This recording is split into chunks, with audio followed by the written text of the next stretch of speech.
بدي رحب اليوم بجمعية نوروز اللي هن أصدقاء لإلي وسبق وعملنا أنا وحنان عثمان بمركزكم مؤتمر صحافي على النائبة ليلى جوفن.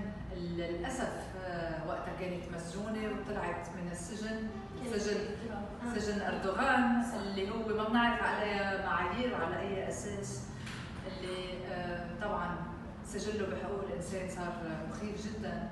وهلا مرة جديدة سيدة منتخبة بتمثل شعبها وبتمثلنا جميعا انحكمت بحكم سياسي بامتياز 22 سنة سجن لهذه المناضلة الكبيرة. فنحن منطالب مع كل أحرار بالعالم بالحرية للسيدة ليلى جوفن اللي بتمثل شعبها وبتمثل أحرار العالم، مش بس أكراد العالم. أنا هيك بقول.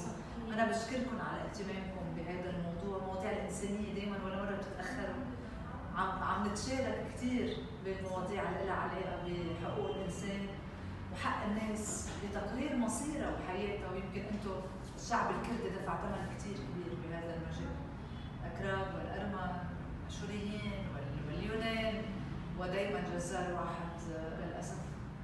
فتحية لكم. شكرا يعطيكي الف عافيه. ونتشكر المناضله اللبنانيه من اصول ارمنيه النائب بولا يعقوبيان على وقوفها دائما الى جانب حقوق الشعوب بتقرير مصيرها. الف تحيه لك. شكرا.